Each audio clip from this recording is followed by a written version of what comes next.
नमस्कार दोस्तों, स्वागत है आपका डिफेंस गैलरी में। दोस्तों आज हम इस वीडियो में 3 अपडेट्स पे बात करेंगे जो कि स्पेशल फोर्सेस की तैनाती को लेके है, चाइना के नए 5th जनरेशन फाइटर जेट को लेके है और तीसरा जो कि सबसे इंपॉर्टेंट है जर्मनी को लेके है, जो कि जर्मनी ने यूएनएससी में भारत के लिए अपना बहुत ही बड़ा सपोर्ट शो किया है। तो इन सब के बारे में जरूर बात करेंगे, लेकिन पहले बात कर लेते हैं आज के डेट पे जो कि सबसे इंपॉर्टेंट आज की न्यूज थी प्रधानमंत्री नरेंद्र मोदी जी को लेके, जो कि वो पहुंचे थे लेह में। मतलब ये बिल्कुल ही अनएक्सपेक्टेड था, ना कहीं न्यूज में, ना कहीं कोई चर्चा, ना किसी का गेस था कि पीएम भी वहां पे जा सकते हैं। और ऐसा दोस्तों अगर आप इतिहास उठा के देखते हो तो once in a blue moon शायद आपने किसी कंट्री के पीएम या राष्ट्रपति को देखा होगा कि वो ग्राउंड जीरो पे जाके इस तरह का स्टेटमेंट खुलकर पास करते हैं।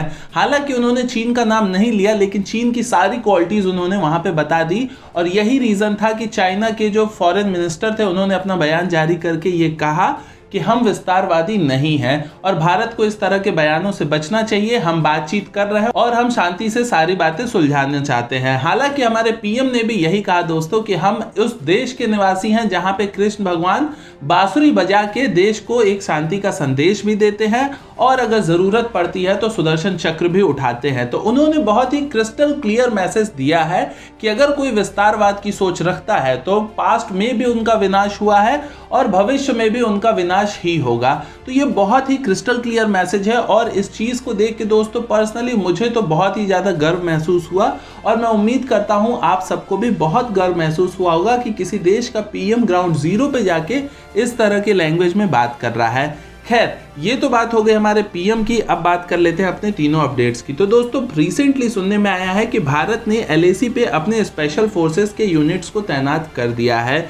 ये स्पेशल फोर्सेस के जवान दोस्तों किसी भी सिचुएशन में किसी भी जगह के लिए कभी भी कैसे भी दुश्मन को खत्म करने के लिए हमेशा तैयार होते हैं। ये जवान सिर्फ गोली बंदूक से ही नहीं बल्कि हाथ पैर से भी इतनी उम्दा तरीके से लड़ते हैं और इन्हें इस तरह की इतनी हार्डकोर ट्रेनिंग प्रोवाइड की जाती है कि ये चाइना के सैनिकों को उनके जो मार्शल आर्ट और जूडो वो लोग सीखे हुए हैं, ऐसे सैनिकों को हमारे स्पेशल फोर्स का एक जवान वहां के 3 से 4 जवानों को एक साथ उठा के फेंकने की क्षमता रखता है। तो ये स्पेशल फोर्सेस के जवानों में काबिलियत होती है।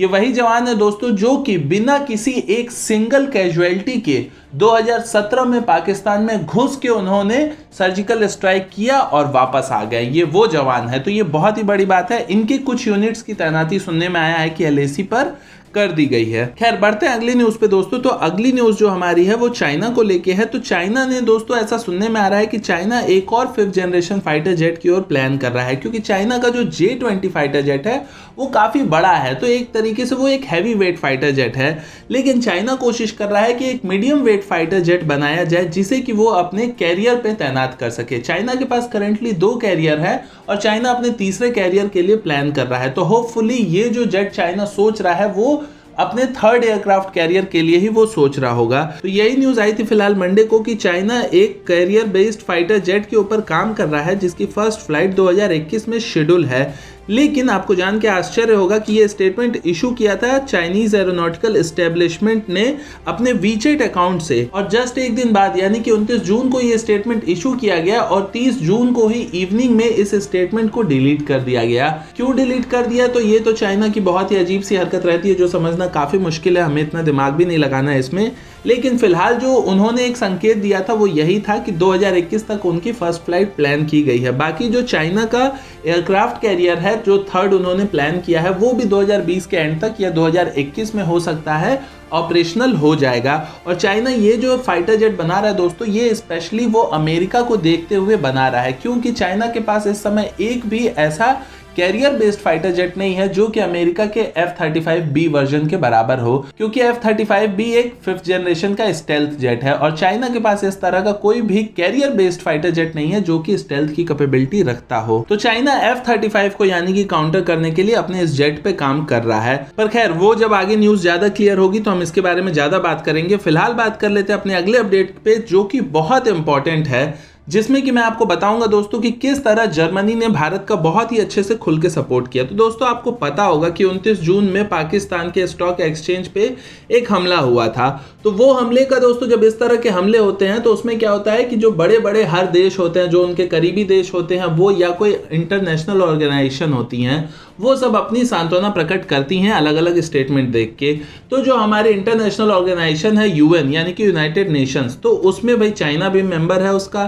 तो आपको पता ही होगा कि पाकिस्तान और चाइना मतलब दोनों मौसेरे भाई बने हुए हैं। तो इस केस में क्या हुआ कि जैसे ही पाकिस्तान में 29 जून को अटैक हुआ तो 30 जून को ही चाइना ने यूएनएससी में एक लेटर पारित कर दिया। और वो लेटर क्या होता है, जब भी आपको यूएनएससी का एक मेंबर किसी लेटर को देता है यूएनएससी को, और अगर जितने भी यूएन के मेंबर्स हैं उनमें से किसी को भी उस लेटर के थ्रू ऑब्जेक्शन नहीं होता है, तो वो लेटर ऑटोमेटिकली पास हो जाता है और वही लेटर एक ऑफिशियल स्टेटमेंट बन जाता है यूएनएससी का। तो इस केस में क्या हुआ कि जैसे ही अटैक हुआ 29 जून को, चाइना ने 30 जून को स्टेटमेंट दे दिया यूएनएससी को। लेकिन वो स्टेटमेंट जो था वो न्यूयॉर्क टाइम के अकॉर्डिंग शाम को 4 बजे तक का टाइम सारे मेंबर्स को दिया जाता है। तो शाम 4 बजे तक कोई इंटरवेन करेगा तो वो स्टेटमेंट पास नहीं होगा, नहीं तो 4 बजे के बाद वो स्टेटमेंट पास हो जाता है। तो उस केस में क्या हुआ कि 4 बजे तक भी किसी ने उसमें इंटरवेन नहीं किया, लेकिन जस्ट 4 बजे जर्मनी ने उसमें इंटरवेन किया और उस स्टेटमेंट को पास होने से रोक दिया। जर्मनी ने स्पेशली ऐसा किया क्यों, तो सूत्रों का ये कहना है कि जो जर्मनी के डिप्लोमेट्स थे उनका कहना था कि जो पाकिस्तान के फॉरेन मिनिस्टर है कुरैशी साहब, उन्होंने इसका ब्लेम इंडिया को दिया है। तो उनको नहीं लगता कि इंडिया इस तरह की चीज़ों में इन्वॉल्व होता है और पाकिस्तान को इस तरह की इमेच्योरिटी वाले स्टेटमेंट को इशू नहीं करना चाहिए। तो जर्मनी ने इस स्टेटमेंट को डिले करवा दिया अगले दिन के लिए, यानी कि ये स्टेटमेंट अब इशू होना था सुबह 10 बजे 1 जुलाई को। लेकिन ये स्टेटमेंट इशू होने से पहले ही 1 जुलाई के दिन फिर इस पे अमेरिका सामने आया और अमेरिका ने एक दिन इसे और डिले करा दिया और फाइनली ये स्टेटमेंट पास हुआ 2 जुलाई को दोपहर में 12-1 बजे के आसपास। तो अब आप कहोगे दोस्तों कि इसमें क्या हुआ, चाइना ने 30 तारीख को स्टेटमेंट दिया और फिर फाइनली वो स्टेटमेंट तो पास हो ही गया। तो देखो दोस्तों, इसमें क्या हुआ कि जर्मनी और अमेरिका ने मिलके पहली बात तो इंडिया का खुला सपोर्ट किया। ये चाइना और पाकिस्तान दोनों को दिख रहा है और दुनिया को भी दिख रहा है। इसके साथ ही साथ क्या हुआ कि पाकिस्तान को कहीं ना कहीं एक तरीके से नीचा दिखाने की कोशिश की गई कि भाई आपके घर में आज के डेट में कोई कैजुअलिटी हो जा रही है और मैं 3 दिन बाद आपसे पूछ रहा हूं या आपके प्रति सांत्वना व्यक्त कर रहा हूं। तो आप सोचो आप खुद ही क्या महसूस करोगे अगर कोई आपके लिए 3 दिन बाद सांत्वना महसूस कर रहा है। तो ये काफ़ी अलग सी चीज़ होती है और ये इंटरनेशनल लेवल पे एक डिप्लोमेटिक जीत है भारत की और पाकिस्तान और चाइना की एक तरीके से हार है और इन्हें एक तरीके से प्रेशर में बनाया गया है इस चीज़ को करके। तो जर्मनी के इस कदम का हम स्वागत करते हैं और अमेरिका को तो मैं हमेशा खुले दिल से स्वागत करना चाहता हूं क्योंकि आजकल अमेरिका हमें हर बात पे सपोर्ट अपना दिखाता ज़रूर है। तो खैर फिलहाल के अपडेट के लिए इतना ही दोस्तों। मैं मनीष मिलता हूं आपसे किसी अगले वीडियो में, तब तक के लिए नमस्कार, जय हिंद। चैनल पर नए हैं तो सब्सक्राइब करना मत भूलिएगा।